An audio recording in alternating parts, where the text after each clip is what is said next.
como presidenta, ¿cómo ves el día de hoy? Mira, nosotros no podemos desconocer que es un día histórico porque hoy toma protesta la primer presidenta mujer de México, pero tampoco desconocemos que ayer, en el último minuto, se terminó un sexenio marcado por el dolor que deja para las y los mexicanos. Y digo el dolor porque fueron más de 200,000 homicidios dolosos, porque fueron más de 20,000 homicidios, de los cuales el 95% quedaron en impunidad, porque hubo un pésimo manejo desde la Secretaría de Salud de la crisis del COVID, que ocasionó también la pérdida de vidas, porque en materia económica él prometió que había un crecimiento del 6% y no llegó ni al 1%, es decir, sí terminamos uno de los peores sexenios que ha tenido este país, y hoy con la toma de protesta de la presidenta nosotros volvemos a tender la mano con la voluntad política de construir, de ser una oposición crítica, pero justa, una oposición seria. Ojalá la presidenta entienda que su deber como jefa de Estado es gobernar para todos por igual. ¿Cómo ve esta postura de la oposición ante una mayoría aplastante, tanto en la Cámara de Diputados como en el Senado? ¿Se complica? Mira, lo hemos dicho una y otra vez, no desconocemos la composición de la Cámara de Diputados y la del Senado con una mayoría artificial que le otorgaron las autoridades electorales, no el pueblo de México, no las ciudadanas y los ciudadanos. O sea, al final se permitió la sobrerepresentación y esto se ha mostrado con claras actitudes de mayoriteo, como fue el procesamiento de la reforma judicial, como ha sido incluso el de la Guardia Nacional. Sin embargo, nosotros sabemos que somos la segunda fuerza política de este país y no vamos a claudicar en nuestra lucha de decir lo que es cierto, de buscar que haya una clara república en el país, y sea cual sea el número que tengamos en la Cámara de Diputados, vamos a hacer uso de la tribuna para defender a los miles de mexicanos y mexicanas que creyeron en nosotros. ¿Qué viene para la oposición? ¿Cuál es el reto? El reto es el diálogo, porque pareciera que a Morena se le olvida que México es democracia, que México es pluralidad, que en México se debe velar también por el otro y los otros, no solo por quienes piensan igual. Y nosotros vamos a estar insistiendo yo creo que en próximos días ya habrá la composición de las comisiones de trabajo y ahí tendrá que reflejarse la pluralidad de esta Cámara de Diputados. Diputada, se criticaba mucho que la oposición era una oposición del no, del no, del no. En esta legislatura tendrá mayor apertura. A ver, nosotros en muchas cuestiones hemos acompañado al oficialismo, hemos acompañado a los que ahora son gobierno. Desde la formación de la Guardia Nacional nosotros dijimos sí, con la peculiaridad de que fuera una guardia encabezada por una autoridad civil, cosa que no cumplieron. Todavía al arranque de esta legislatura hemos dicho sí a muchas cosas, como la reforma al artículo 2 de la Constitución, que le da personalidad jurídica a los pueblos indígenas y a la comunidad afromexicana. Hemos dicho sí también a las reformas que estamos por discutir en la próxima semana, que es una reforma en cuanto a vivienda y otra respecto a las vías ferroviarias del país. Hemos dicho sí cuando se trató de llevar a rango constitucional un programa como el de Jóvenes Construyendo el Futuro, pero hemos exigido también que sea con reglas de transparencia, que no sean programas clientelares, es decir, cuando es a favor de las y los mexicanos, la oposición hemos acompañado con un sí. El no es claro cuando se trata de la destrucción de organismos autónomos, cuando se trata del debilitamiento de la división de poderes, cuando se trata de instalar en el país una tiranía, porque yo no me canso de decir que cuando el poder se concentra en unas cuantas manos es una tiranía. ¿Cuál será la relación con la próxima presidenta por parte de la oposición? Nosotros tendemos la mano para que sea una relación de respeto, de diálogo, de construcción. Habrá que ver cuál es la dinámica con la que ella llega.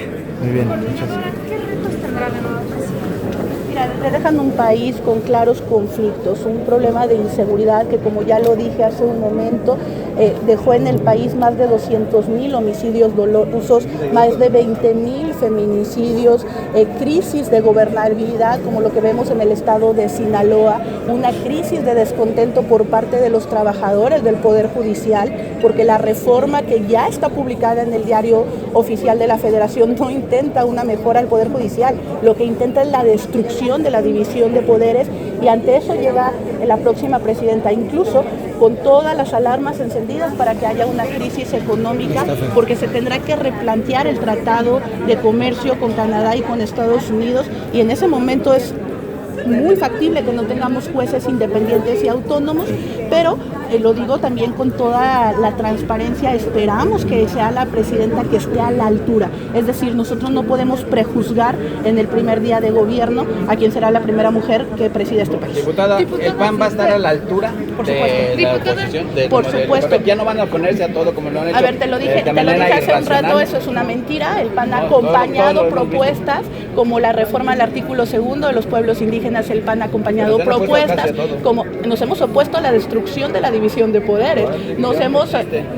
Mira, esa es tu forma de ver las cosas. Nosotros creemos que si no hay jueces autónomos e independientes, la división de poderes no existe. Nosotros creemos que si se permite una sobrerepresentación en donde se permite que una bancada tenga más diputados que lo que los ciudadanos les dieron, no es una división real de poderes. Coordinadora, se dice que si llega una mujer, llegamos todas. ¿De verdad llegamos todas? Mira. Porque vemos, por ejemplo, ayer en la despedida del presidente también estaban allí las madres buscadoras, que parece que no llegan. Coincido plenamente contigo, ese es el cuestionamiento. Llega una mujer, pero no va a llegar Sofía, que a los 12 años le arrebataron la vida en Fresnillo, Zacatecas, después de que la desaparecieron. No van a llegar la estudiante que mataron en la Facultad de Derecho de Zacatecas. No va a llegar quien acaba de matar en Puebla a su marido y a las que no se les hace justicia. En este sexenio hubo más de 20,000 feminicidios y de esos 20,000, el 95% quedaron en la impunidad. Y lo digo como mujer. De nada sirve que las mujeres lleguemos a cargos de poder si no transformamos la dignidad con la que viven las mujeres del país. Ese es el reto, que ya no haya feminicidios, que no queden impunes, que se pueda vivir con libertad, que no haya brecha salarial entre hombres y mujeres. El reto es que se aminore la violencia de las mujeres por el solo hecho de ser mujeres. Ojalá que la presidenta gobierne con perspectiva de género. ¿Hay chance que me repita en inglés lo del tratado, lo que acaba de decir? Tengo muy mal inglés, ¿puedo hacerlo en español? Ok. Era la preocupación de la reforma judicial. Por supuesto. Que ha causado inclusive al embajador de Estados Unidos en México. Nosotros como oposición dijimos un no a la reforma del Poder Judicial, porque en este momento en México tenemos una democracia representativa y con el pretexto de una democracia directa, que no es así, que es una mentira, lo que pretenden es instalar una dictadura, que los jueces sean a modo de quien gobierna ahorita y eso debilita la división de poderes como la conocemos, entre ejecutivo, legislativo y judicial, y por supuesto que los tratados internacionales han sido claros en que haya jueces imparciales y autónomos para que haya certeza jurídica y se pueda invertir en el país. Por supuesto que esto pone en riesgo, esperemos que se rectifique en las leyes secundarias para que no sea en perjuicio de México.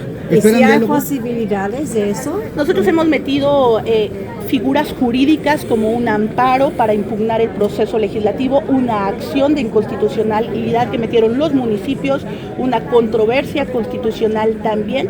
Esperemos que la Suprema sea la que se pronuncie si es o no factible. ¿Esperan un acercamiento con la presidenta? Ojalá lo haya. Es la obligación de la presidenta gobernar para todas y todos, reconociendo la pluralidad que hay en México y que esa pluralidad se refleja en la composición de la Cámara de Diputados y de la Cámara de Senadores. Ayer Rosa Isela invitó a que hubiera diálogo con ustedes. ¿Qué opinión le merece esa invitación de Rosa Isela? Siempre que nos tienda la mano al diálogo, el PAN va a estar ahí, porque somos una oposición seria, una oposición constructiva. Lo que no podemos permitir es el debilitamiento de los pesos y contrapesos que deben existir en una república.